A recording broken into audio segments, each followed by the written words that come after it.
All right, Anthony Guerra, Jets fan, pizza owner, pizza czar of Raleigh. Would you like to start this week's edition of Picks and Pizza with a moment of silence for the 2023 New York Football Jets? I need a solid exhale. Need an exhale? All right. So you get 4 plays. This is why even though graduating from UNC, I understand the State fan. You understand their plight. Oh my God. I'll set the scene because my wife usually I'm usually at work. I work all the time. Whatever. Mondays. Oh, can you do this? You were looking forward to this. Like this was like legit. That. Oh, we got to go here. Should we get a babysitter? Should we go out? I said, there's no way. There's no way. This is what we're doing. We're getting ribeyes for the grill. Getting all the guacamole set. Nachos. The beer was set in the fridge. I mean, I even had pregame. We had pregame martinis for this. Whoa. This was a thing. So you didn't do this last year, obviously. Oh, I haven't done this in 5 years. This was my chance. This was it. Sorry. We had one chance. No. My brother, military, comes in to the house. Oh, no. I said, Lou, you got to make the drive up. It's the Jets. It's week 1. It's Aaron Rodgers. You see how they're working in the preseason. Hits a little traffic. I'm going to be 15 minutes late. Oh, no. Don't worry about it, Lou. I got this steak. The ribeyes, I'll get them set. We'll get it. Whatever. The Bills get the ball. Whatever. We're great. I don't worry about it. It's going to be great. There's plenty of football to watch. You got to get here anyway. He never saw Aaron Rodgers play football for the Jets, and he probably never will. That is a shame. That's how painful this one was. This hurts. I think I already know which camp you're in, but I'm going to play 2 different Jet fan reactions for you in the media, and I want you to tell me which one is you. Okay, first one is who everyone knows. That's Mike Greenberg. Kind of does play the role of Jet fan perfectly, but let's hear his kind of he's just depressed. He's dejected at the house. And in all honesty, people want to know how I feel. And the truth is, there is no way in the world I have processed this. I understand that millions of things have happened yesterday in the world that in the big picture were more significant than this. But from a sports perspective, this is about as overwhelming as anything that could possibly happen. 6-8 months of anticipation, all the excitement and all the possibilities, and for it to come to an end like that quickly, there's no way I have fully taken in the magnitude of what actually happened on the 4th play last night. It was incredibly deflating for incredibly deflating. Yeah, great statement, bro. I had the print of Aaron Rodgers, back of the jersey, Meadowlands in front of him. The flag. American flag in his hand. It's 9/11. Robert Saleh shows football because of this day. Yes. What a day. The flag. You got the stadiums lined up. You got everything's there. The chew it. Bang, bang, bang. I was like, I'm going to hang that poster's got to go up. All right. What a print. James, my oldest son, texted me. James, who's a Jets fan. We're winning the Super Bowl this year. That's it. I'm ready after this, after seeing the opening ceremony. Oh, I saw Aaron Rodgers and Jets by 1,000,000. Yes. All right. So that was one reaction, the kind of dejected, because it is the hope that kills you. Oh, right. Yeah, as a Jets fan or a State fan or a fan of England soccer, you expect the worst. And it's when you let your guard down and have those moments like NC State football last year or like the College World Series in 21, where you're like, no. This is it. This is finally it. It's finally going to happen. It's only when you convince yourself of that as the rug finally does it get pulled out from under you. Just like Charlie Brown trying to kick that football. You just never make the contact, right? And because you're not actually mad at the Jets right now. You're more mad at yourself for falling for it. Yes. That's exactly where you are right now. Yes. But Brandon Tierney, who's on New York Sports Talk Radio, does not want to hear any of that dejected talk. Here, this is from WFAN Sports Radio. in. He's done. He's done. Do not tell me today that the season is over.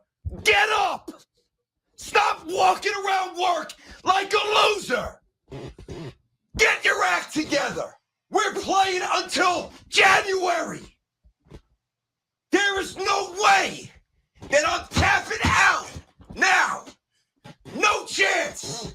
If you didn't kill us last night, we are unkillable. I have Zach's back. I'm not saying Super Bowl, but I am saying playoffs with Zach. And I think the season, in fact, might be over, BT. I had to break Listen, that's fine. I like Brandon Tierney. I love the tough guy approach to a football game you're never going to play. I mean, if I get Brandon Tierney with the hoodie on the field. If you're watching on YouTube, you can see Brandon Tierney. He's got the green Jets hoodie on. He's got it pulled up. He's like in Eminem 8 Mile mode. He's ready to battle rap. And come on. I appreciate the theatrics of it. You know what I actually appreciate about that? He's still on terrestrial radio and he can't swear, and he didn't swear. Like, that's actually really impressive. He touched the line. He brought the intensity. I like that. He's dead wrong about Zach Wilson. Yeah, you're dead wrong. It's not going to end well. I am not like crying in a corner. I have the knife in my stomach. But listen, you got to rely on that defense. We got to get a guy. I can't believe they won. I can't believe they beat the Bills. A great win. And that's kind of why. A great win. That's kind of why we'll start with the Jets this week. But I wanted to start there because when we did our first pizza, you said the Bills window is open. And this was before you were obviously kind of thinking both Dolphins would be good, and that the Jets would be good. So I look at this thing and I'm like, man, I don't really know what's going on or what's going to happen. You think any chance at Tom Brady? I hope so. I mean, listen, we as Jets fans grew up to hate Tom Brady. Tom Brady might be the only guy to reverse the Belichick hex. Right. And I mean, every day I hope we should just keep sending him, hey, here's Belichick's record without you, Tom. And now if you come back, we could add 2 more L's on there. No, listen, the Jets were a terrible team for a few years here. Terrible team. That's how they got all the draft capital that they did to acquire the players that they did. Firing Rex Ryan, biggest mistake we had going as a franchise. There's a really big, big time team. It's attractive for a quarterback. I don't think Tom is going to do it, but shoot, Mike White. Can we get Mike White back? Not much to ask. What do we trade for him? I mean, you got it. I mean, I'm sure Joe Douglas is calling everybody with an arm. Joe Flacco said he was ready. I mean, Joe was Flacco is at least. Well, no, they have a new offensive coordinator, so it's not like you have. I don't know. This is a really tough spot. I do believe it was Robert the Griffin III who was like auditioning himself, but he also said like whoever you bring off the bench, off the street, isn't going to be more familiar or be more ready to help you than Zach Wilson. I'll take RG3 right now in a suit. In a suit. You ever see that guy run? The guy, you see him run the 40? He won't stay in healthy, a suit. though. I don't care. Give me that guy. Speaking of people you can't rely on. I would take him. It's bad when you're looking at Carson Wentz and you're like, well, maybe. I'd rather see what you have in Wilson, but we know what we have, though. No, do you not know what you have? You at least had an off season with him where he had no pressure. Like he wasn't gripping that thing super tight this offseason. Like he was actually trying to learn. I actually do think Aaron Rodgers was trying to help him with this offense. I do think Hackett actually is a good OC. So I think they had those things going for them. I agree. So the number this week. So last week we both went 2-1. Good start. Good start. We need to combine your props with my picks and we'll be fine. We both had the Jets. The Jets against all odds end up winning outright and covering. I had the Niners beating the Steelers. They covered like a dream. The Niners are now the Super Bowl favorite, making my ticket look a little bit better. Foolishly, I had Russell Wilson to throw for more than 220 yards. He didn't even get to 200. Wisely, you had Bryce Young throwing an interception. Yeah, I still don't understand why that's which he threw 2. So you were free and clear on that one. So let's go this week. I was nervous in the first drive. It didn't happen. I had heavy nerves. Oh, just from the first drive. And we were making pizza, and then the restaurant erupted. Nice. When you got it, when you flash came across that hit. Yes. All right. So let's go. Let's actually start with the Jets, then we'll do our best bet. Can we also throw Kadarius Toney under the bus for killing my Chiefs bet? Wow. And then I got to listen to him talk about the Giants. I got to listen to you talk about someone else. Sir, you're a wide receiver. Catch the ball. That is in the job description. So the Jets go to Dallas this week. Dallas was obviously just at Jet Life Stadium and absolutely tore the Giants a new asshole. So everyone is on the Cowboys right now. Super Bowl odds have shrunk. This line opened at 3. It's now at 9.5. 9.5. I'm going to punch it up to 10.5 because I don't see anybody for the sake of this video, and it's not going to come out till later in the week. I'm punching this thing up to 10.5. Which way are you going? Oh God! I mean, at this, are we calling it 10.5 the line? We're gonna, for the sake of this video, we're saying 10.5 because I don't see it going back the other way. Oh no, this line. I saw the line. I had action. To be fair, I had action on the Cowboys at -8.5 early in the week. 10.5 for the sake of the show and for the sake of. I tell you what, I was gonna pick the opposite way. I think that video swayed me. I think Tierney swayed me. I think the defense is going to hold. I think Zach Wilson's horrible. Give me the Jets and the points, baby. Jets and the points. All right, I'm taking the Jets and the points too, and this is going to be related to my best bet. I think it's really when you pour that thing out, not like the Cowboys offense did. They had a special teams, defense, you name it. You're talking to a guy who started Dak Prescott on his fantasy team this week. They scored 40 points and not one touchdown was accounted for by the quarterback. So that's kind of hard to do. So it's not like the Cowboys played lights out, but it was a little bit of a dream start for them against their division rival, against the Giants. How many fumbles? That was 3 fumbles? Easily. 4 fumbles? It was a mess. So when you start that hot, it's hard to maintain that. Plus, everybody's on your nuts after you play that way. Yep. So I get all of the problems with the Jets, but I'm taking those points. That's going to lead me to my best bet of the week is actually the Giants. The Giants were straight up awful, straight up terrible at home in the rain against the Cowboys. They are a 5.5 point favorite against the Arizona Cardinals. I think the Cardinals are really bad. I think the Cardinals are the worst team in the NFL. I think the Giants, just as it's hard to maintain after you play so well, the best time to take a team is after they play like pure shit. And the Giants were lower than shit against the Cowboys. I think they bounce back this week. I think this number, as long as it stays under 7, keep it. I got them at -5.5 for my best bet of the week. They do have the best coaching staff in the game. I love the Giants coaching staff. Now they got a little bit outworked last week. I don't care. I still like Wink. I love Dable. I love the. What do you say though? I would Wink love is a Rex Ryan, Ryan family tree there. Listen, I'm consistent in my kind of guys. My kind of guys. I mean, listen, give me that. I like Wink a lot. They can't possibly be that bad. That's what I'm saying. It can't be. That's what I'm saying. And I do think Arizona is bad. Yeah. I did have a list of teams who basically go like fire through. Like, are they that bad? The Giants were one of them, right? That you question, and there got to be more. One of my favorites too. Pittsburgh. No, not Matt Canada. That offense looked just worked. Chicago that bad? Justin Fields was running for his life on every play, and I don't even think Green Bay's defense is that great. Shakes. No, he was Houston, Colts. Houston. CJ Stroud slung that thing around, man. Yeah, he did. But how many games are they going to win?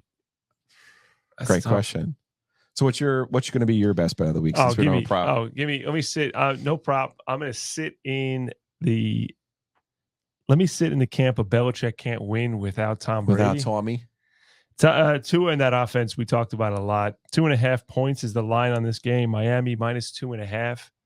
On the road. Okay. Yeah, but it's the Sunday night game. I think Miami has an offense that can go out there and score. And it's not on the road in December, January, February. This is not the frozen tundra. Right. What is it going to be? It's going to be a little chilly. That's fine. Right. Put this game in in late December, I might feel differently about the 2.5 points.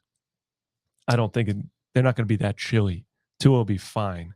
I can't wait to come into the pizza box on Friday and watch this edition of Picks and Pizza on the YouTubes, where you could be watching it right now. You can also download on your favorite podcast, Apple, Spotify, the Googles, you name it.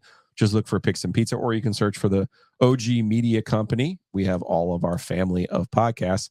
And right now, if you are watching on YouTube, you can see all you got to do is go to oakwoodpizzabox.com Wednesday through Sunday. Order online, go in and pick up while you're there. Sit at the counter, drink a beer. It's got Narragansett on tap. Your other beer choices, maybe that's for another episode. Different podcast. Is this the Shador Sanders Heisman podcast? Is that this one? I saw my friends from CBS Sports, Pick Six, Will Brinson, Ryan Wilson. They're talking about how Shador Sanders could be a first-round pick and is playing himself into the first round of the NFL draft next year. It's the only thing as a Jet fan I have to look forward to. Is okay. Hey, it looks like there's 3 guys. All 3. Listen, I would take Shador right now. I would pay him extra, and I give NIL money, whatever you need. I don't care. How does this work? Like, can I give enough NIL money that they can come to the pros? Is there whatever, anything, please? We have OG Pizza Night on Monday at Oakwood Pizza Box. Are you looking forward to that? Absolutely. All right, perfect. Should we bet? We got to bet that we maybe have we got to have a couple shekels on that game. Well, we probably should announce it on a podcast. Okay. But my guess is, we could have some squares. Pick the final score. We'll do something in-house. It's something fun. Yeah, I could see us making something happen there. Maybe some props on Bryce Young interceptions. We could have jersey number of the first touchdown scorer. We'll do some from pure entertainment purposes only. Wink, wink. Absolutely. Prop bets for that night on OG Pizza Night. But yes, check them out Wednesday through Sunday, right there on Person Street, right across from the world famous Krispy Kreme. It's the Oakwood Pizza Box. Go to online, order all your stuff. Get the square that's soon to be renamed the Giglio on the digital menu. I can't wait. Although we're not quite there yet. We're both 2-1. So I am looking forward to that, though. I'm looking forward to pulling up that digital menu and seeing my name. We'll see. We got to win the game first. I feel so much better now. Picks and Pizza. I've had Anthony. I've had Josh Goodson.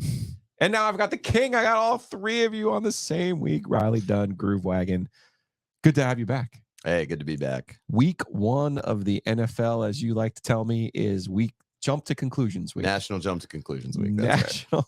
So what conclusions should we be jumping to after seeing 1 week of data in the NFL? Well, so the deal with national jump to conclusions week is you got to figure out whether you should be committing super hard to what you saw or kind of writing it off and everywhere in between, because your instinct is always going to be, wow, we know so much, just because you're responding to that. I don't remember. This was like 15 years ago or something, but there was week 1 where the Buffalo Bills beat the Patriots, beat the pants off the Patriots, right? And everybody's like, oh my God, the Patriots are injured. This could be the beginning. And like, there's another 15 years of excellence, right?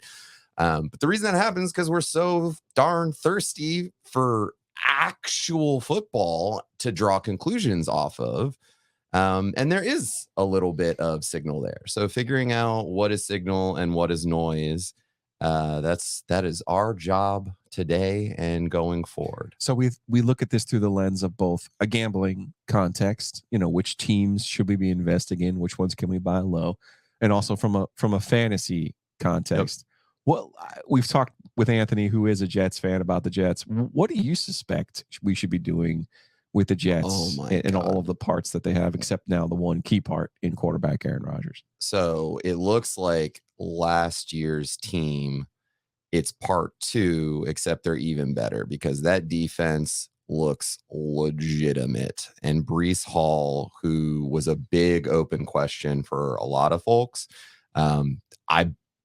I bought the dip on Brees pretty heavy because I can't stop myself from buying injury-riddled dudes with talent. It's a weakness I have. Brees looks phenomenal.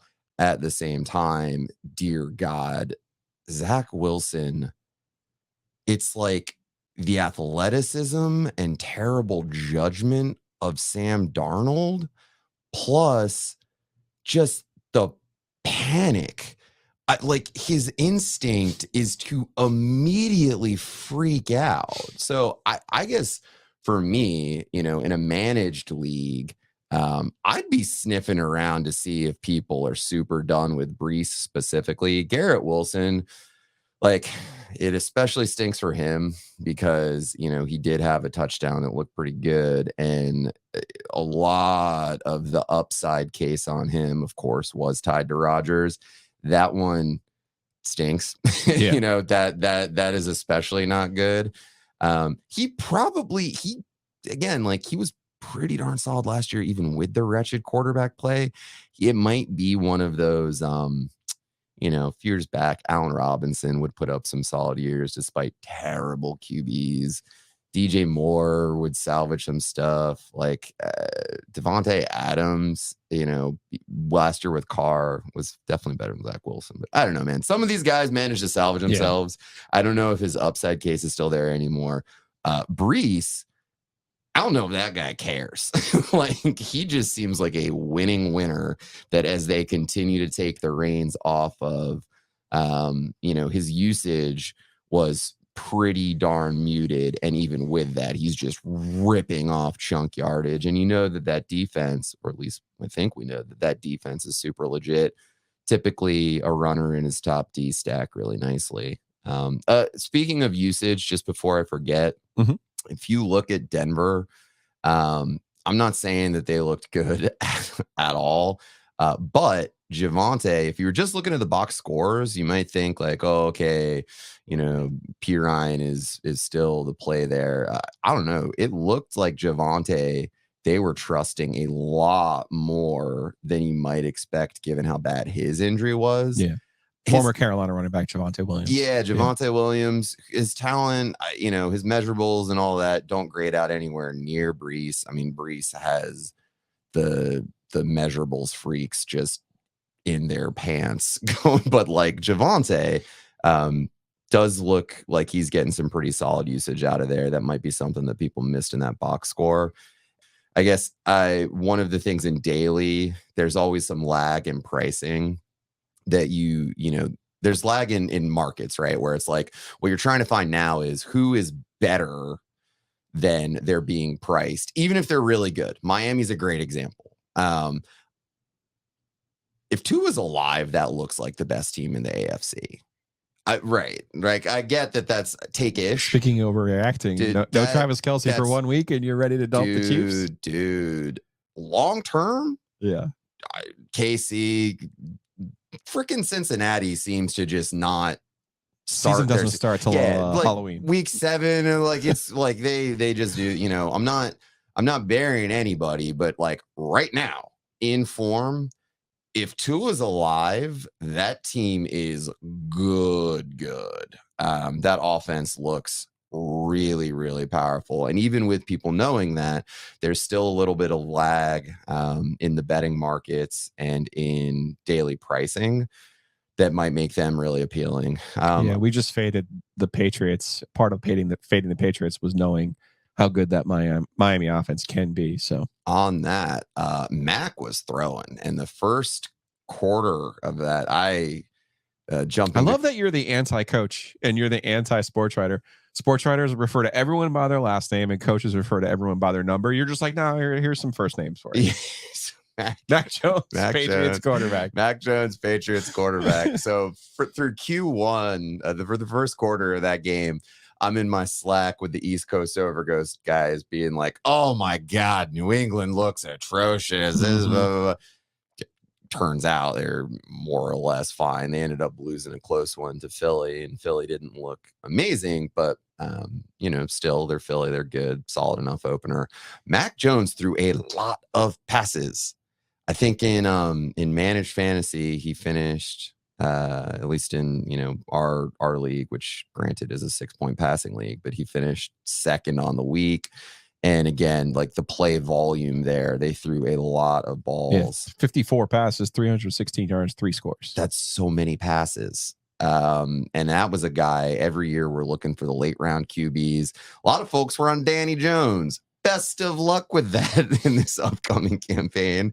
He might not have gotten there. You don't want to jump to conclusions and bury him after a week, but it wasn't super promising. Similarly, Justin Fields, I give him one more week before the pivot to Mac is underway. In all of my managed leagues, I've started picking up Mac Jones shares to try to cover for the fact that Chicago, despite that one preseason game where they're, throwing stuff behind the line of scrimmage and ripping off big gains, that looked like exactly what we hated about last year. It was basically, try to run, be bad at that, let Justin Fields throw the ball ineffectually 35 yards, 40 yards downfield, and then pray that he can do something with his legs.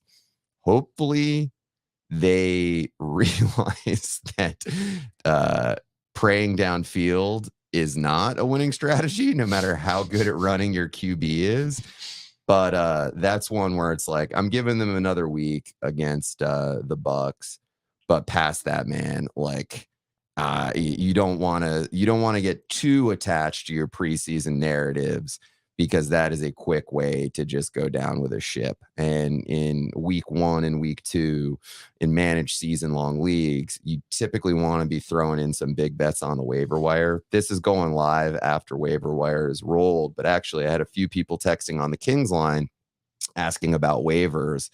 The gang down in LA, the Rams, Puka, can't even say his last name, but that rookie wide receiver out there, Puka Nasua, that dude was targeted a whole bunch. Well, he was playing in the Cooper Cup role. He was playing in the Cup role, and McVay, turns out, might still be a real good coach. Stafford, so long as he's healthy. I think a lot of people post the Cup injury especially, but just generally, given how bad the vibes were on their campaign last year, it does feel like we were pretty quick to just write them off as bad.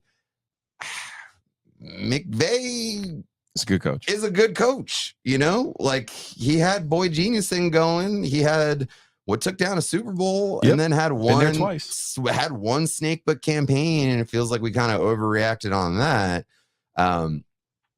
You love seeing a rookie that gets that amount of targets at wideout, because rookies definitely can contribute in major ways. And then also Kyron Williams, I think. Cam Akers is Garbo. That dude is trash. And I don't like to tout or fade players too heavily and explosively. That dude stinks. Okay. And very quickly it looks like McVay has figured that out. And like usage wise, I like seeing that, because again, McVay, unlike some of these folks who are very quick to do committees, you mentioned before we were on air, Tyler Algier, who, if that dude was on your waiver wire, dear God, go scoop that. My one good late draft pick. Yeah. We'll get into that. Yeah. So let's talk your team. And no. Before we get to that, let's talk about, you mentioned that the Kings line. Text the King, 919-306-8598. That's 919-306-8598. We're recording this on Thursday. This will post today. You have plenty of time on Saturday and Sunday when you're setting your lineups. Text Riley. He will get back to you. Now, you can also go to thatdamnwagon.com, because there are very important beverages to be sold. There are families to be supported here. Not going to lie to you. My wing guy, Ryan, was like, hey, man, I heard you talk about the seltzers on the podcast. Can you get me some? So I went to the butcher's market that you told me to go to. Out in Wake Forest. Yeah. Great spot. It's a double whammy for me. It gets both my people there. The butcher's market is dangerous. It is awesome. So they're my people. That's fine. And they had the Magnifico. They only had singles, so I bought the rest of the Magnificos. He went to the Willie Nelson show because he was like, "Hey man, I don't feel like drinking. I just want to be chill." And I said, "Oh, I got the thing for you, player. I got you, Playboy. I got you. So he texted me back. He's like, those were great. That's exactly what I was looking for. Riley is not lying to you. Hey, That was my number one takeaway. That's good. That's good. The king is not lying to the people. I am definitely safely not jumping to any conclusions by saying Riley knows exactly what he's talking about. So Groove Wagon, you guys had a great time at Hopscotch too. Hopscotch was tremendous. It was real good. We had 2 stations set up. We had one at City, one at Moore Square, and man, the love was crazy. And also, I gotta say, for all the retailers that we have been in bed with for a while, State of Beer, was a great one that really took care of us. P Street Market, but we actually got some new folks, not retailers, but like bars and restaurants. Longleaf Swine, Cool, and Longleaf Hotel. We had great presences at Junction West. We did a thing at. This is where we point out that you need to be 21. You need to be 21. And just explain again what the type of seltzers that they are. Yeah, so a little bit of low dose THC. No booze. Right. No booze, but you still have a good time because there's just a little bit of THC. Hits you immediately.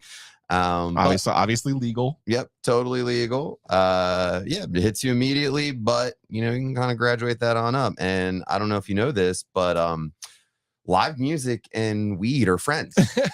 Yeah, they are. I know. It's crazy. And actually, I don't know if you know this, but eating barbecue and weed are friends, actually. Yeah, turns out. So, good call, man. Yeah, so we don't gotta overthink this. And then actually one other place that was really good to us that is just possibly wildly different from the typical OG audience, but Ruby Deluxe and Wicked Witch, which are for the alternative audience, man. Yeah. They had us there. We're always expanding, man. Come on. It was freaking wonderful. And it was really cool, especially because one of the members of our crew, this dude, Andy Keller, actually where the name Groove Wagon came from. He's a wrestler. Like he was a wrestler growing up. He's got like the cauliflowers and all that. And he looks like a jock's jock. And to have him in one of the flagship alternative crowds in the Triangle was really freaking cool because it was mad love and it was audiences getting together that ordinarily would not. And that's one of the things that we love to see on the wagon is turns out it doesn't matter if you're straight or queer or Republican or Democrat, male or female, young or old, so long as you're 21 plus, everybody gets down on the wagon. And it was really cool to see that over Hopscotch. All right, now let's go to a little something I'm going to call Fix Joe's Fantasy Team. All right, so obviously I didn't listen to you on draft day. My bad. Lost this week, not because of my bad drafting or because of Darren Waller, but because somehow the Cowboys scored 40 points. Yeah, you ran into the Cowboys. And their quarterback was not involved in any of the touchdowns. Dak, that's right. I had Dak. Dak he ends up with 6 points. Brutal. All right, so my scoring is basically standard ESPN scoring. So I need your help. Here are my 3 quarterback choices. They're down to Dak Prescott, Brock Purdy, or CJ Stroud. We got Dak against the Jets, which I don't like. We've got Purdy against the Rams, maybe. And we've got Stroud, who slung that thing around the yard last week against the Colts, which feels like it could be a back and forth. One thing about my scoring, I am not punished for interceptions. Really? So that does factor in there as well. So you could see last week, Purdy had 18 points, Stroud had 12, and Dak had 6. So what says the king?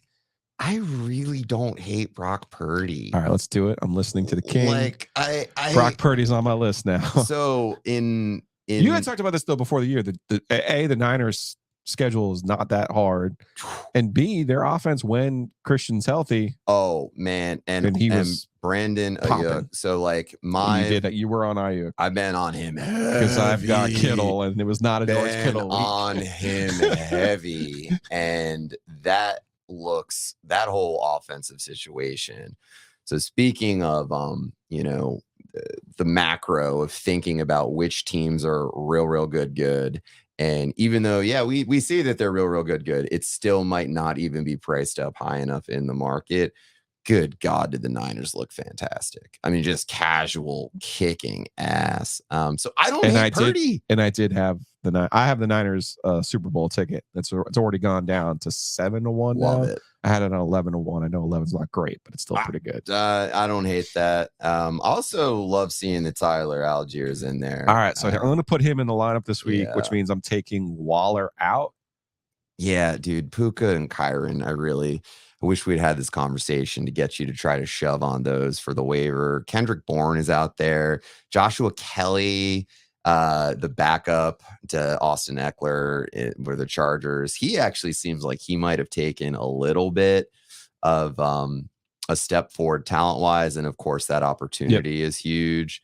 I don't know. The thing that I'm seeing to bail out the teams with terrible starts to this campaign, because this is what always happens in week 1 fantasy, is Craig Stokes loves to say, all you really want is to know that you didn't make any terrible picks. Darren Waller. Yeah.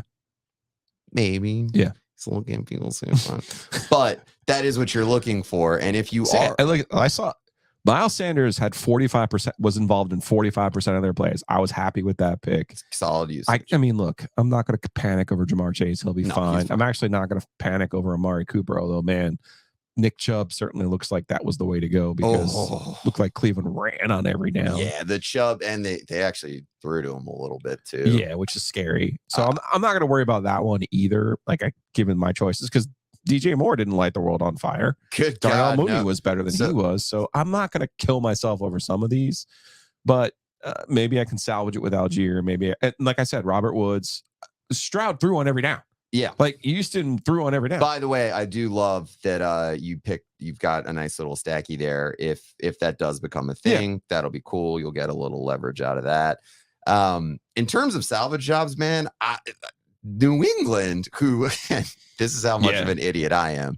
You should know that I say a lot of things. Many of those things are idiotic and immediately revealed as idiotic. One from this last week was just burying New England after like a half a quarter of football. 54 attempts. I mean, we couldn't exactly see that one coming. So if your team feels like Garbo, and unfortunately waivers have probably run for a lot of folks, but I would try to see if you can scrape some value out of that New England situation. Mac Jones very well might just be chilling on waivers. Am I saying like he's going to rescue your season guaranteed? No, but what I am saying is 54 passing attempts is a lot from a team that, generally speaking, has been well run for a while. Also has a tough schedule, so it's not like they're going to be in a situation where they're running out the clock. Like, they're probably going to be behind all year and throwing the football. Yeah, I can see that. The King, man, you could use his help. I know I can. I'm glad you came and helped me. Give him a text, 919-306-8598, 919-306-8598, or go to thatdamnwagon.com. Riley. Hey, appreciate it, man. Always love being on. For the folks who don't know what the deal is with Groove Wagon, turns out you don't always have to choose between alcohol and nothing. There's a perfectly lovely third way. It's called low dose weed, and it's fantastic. It's only 10 calories. If you're a parent or somebody starting to take work more seriously or going through the body rightification process, check it out, man. And if you don't love it, I'll apologize to you on the show. Perfect. Let's do it again next week. Appreciate you, Riley, and we'll see you again. And good luck this weekend. Hey, thanks. I don't know if you're somebody who likes luck, but I do, particularly when it comes to gambling. So, I am annoyingly superstitious. Yeah, me too. Absolutely. Absolutely. I want winners. Joining us now on the Heister Automotive Group hotline, Josh Goodson, RTP Mortgage. Josh, how are you this week? I'm doing good, Joseph. How are you doing, bud? Well, after last week in our college picks, I felt better. I just felt better. Went 3-0 last week. Yeah. You went 1-2. I have faith in you, though. Do you know why? I got the lock of the week. That's the most important one, right? Exactly. That's the second week in a row that you got the lock of the week. So this leads me to believe you know what you're doing when you hone in and get ready. Yeah. So actually, let's start there. Let's start with the lock of the week. What if I told you I got research to back this up too? Not only like honing in, but I've got research to follow this up as well. So, After our week 0 picks, I welcome research. Alabama lost last week at home outright. You were all in on Texas. I didn't believe it till I saw it, but they beat them up and down the field. They were the better, more physical, talented team. That doesn't happen to Alabama a lot. Maybe Alabama's on the come down. Maybe there's some Clemson to them. They don't have to do what they once had. It's not going to matter this week. They are actually on the road at South Florida. I can only imagine that Nick Saban signed up and was okay with this because he's probably there now, just recruiting in Tampa, Orlando, everywhere for the rest of the week. That's the only reason I can think that it makes sense. But did a little research. Alabama doesn't lose a lot. They just don't. They play in tough games every now and again, but they don't lose a lot. Last year, they had the close one at Texas. They won that game. The next week, they won 60. Yeah. The next week, they won their game 63-7. Okay. 2 years ago, Two years ago, they had a close win against Florida, and close wins for Bama are almost like losses for every other team. Like they're treated like losses and such. 2 years ago in 2021, close win against Florida. Next week, they won 63-14 against Southern Miss. They also lost in 2021 to A&M. They won the next week 49-9. This week, they are laying 32 points. I was going to say, it's a big number. Florida. It's a big number, but South Florida stinks. South Florida lost to Western Kentucky. I think this is a pick your number game for Alabama. I think it could be something like 52-0 type thing. 32, I don't think is enough. Roll Tide, lay the 32. These games are never close in these scenarios. All right, so your best bet, you're 2-0 on your best bets on the season so far. Let's just go through this because we're all transparent here now. 2-6 minus 460. For me, I am 4-4 on the season. You might be like, okay, Joe, you're even. No, sir. It's not how the juice works. 4-4. I am minus 30. So my best bet this week, I'm gonna slightly tell you here, and I'm gonna take an SEC team, but I'm not taking Alabama. I am taking Georgia. My biggest takeaway from watching UNC and App State last weekend was, now hold on, Carolina had 9 sacks against South Carolina. They have none against App State. Either App State has some sort of Lombardi's blocks of granite offensive line, or South Carolina's offensive line must be a steaming pile of garbage.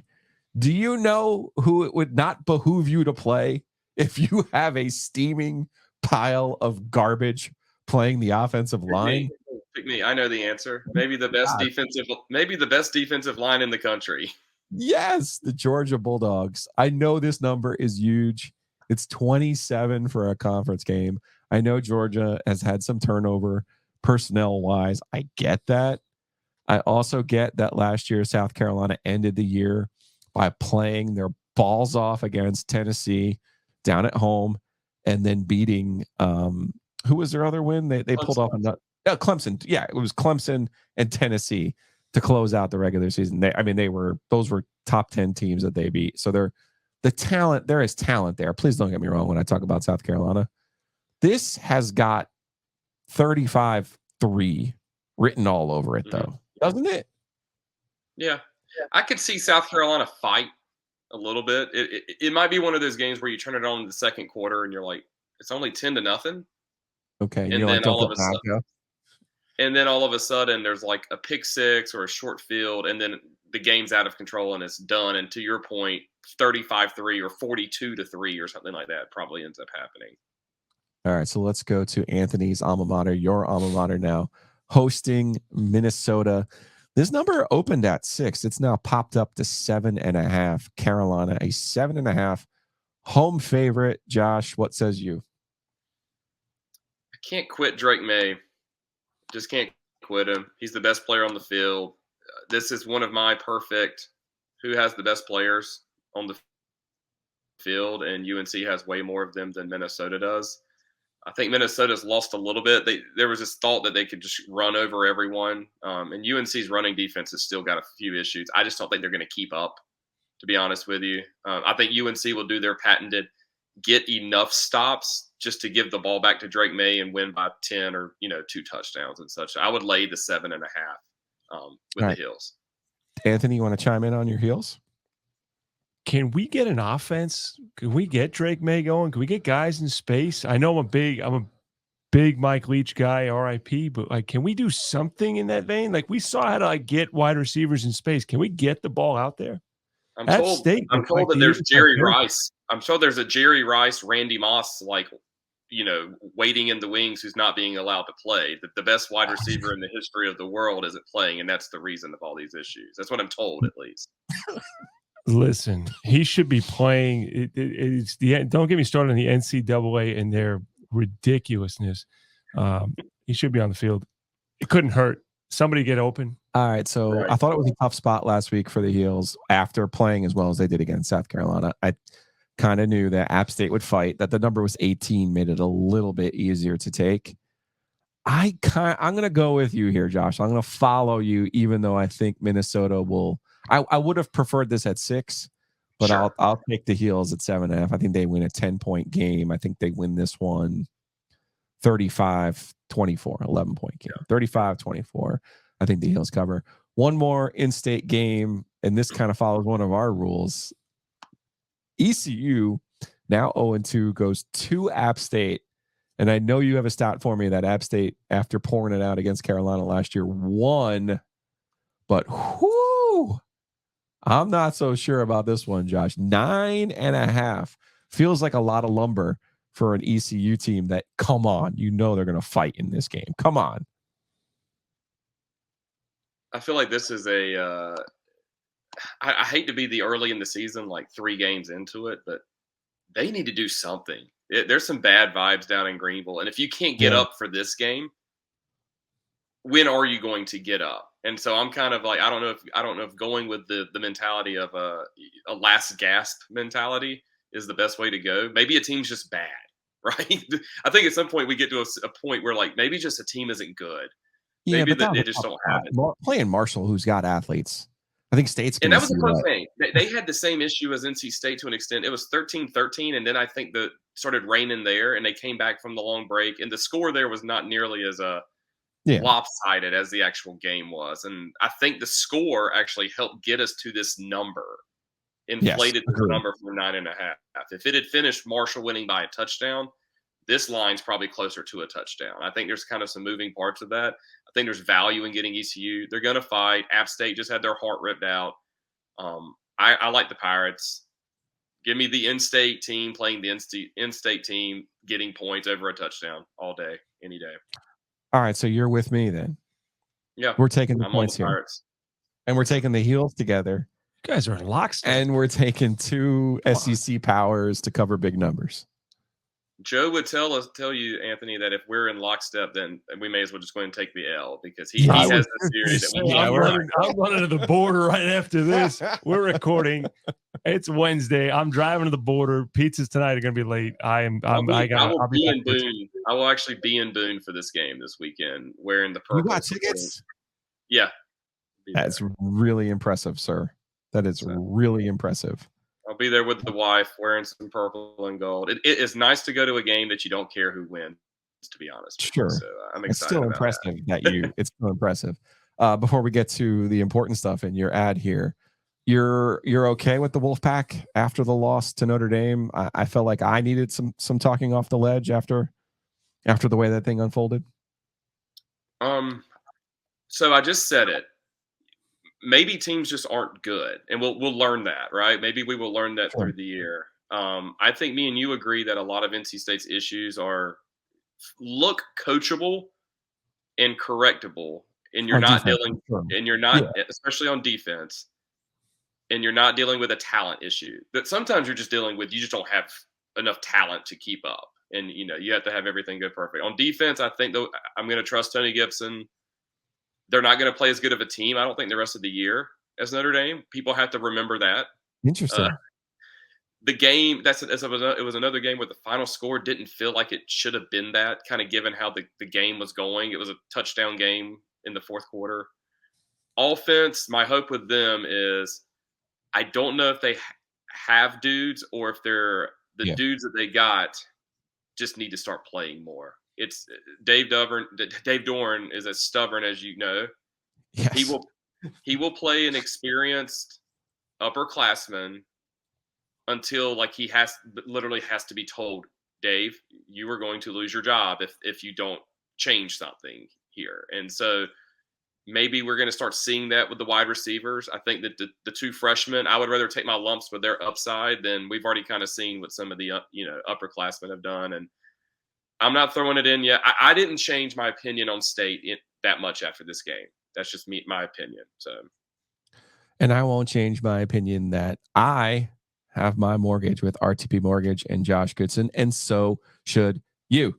Give him a call, 252. This is going to require my glasses. 252-361-1415. That's 252-361-1415. Or you can go to rtpmortgage.com. I'm just going to say the NMLS number because I feel like I'm legally required to. You have to say it really fast. You have to say it really, really, really fast, though, like a commercial voice. 156-9995 is the NMLS number. Check Josh out online, or again, you could give him a call. Josh, I know the market is not exactly our friend right now. There's probably still ways though that you can help people save money though. Oh yeah, for sure. It's definitely a market that's tough with the rates, but we are lucky to live in an area where home prices are still good, home value is good, and if you have to get into the market right now, it's actually a good time to do it because the rates can always drop. The house price is just going to continue to go up. So buying now, you can always refi later, when rates present themselves to do that. Is not a bad way to go in this market. And a lot of people are actually still doing that, which is good to see.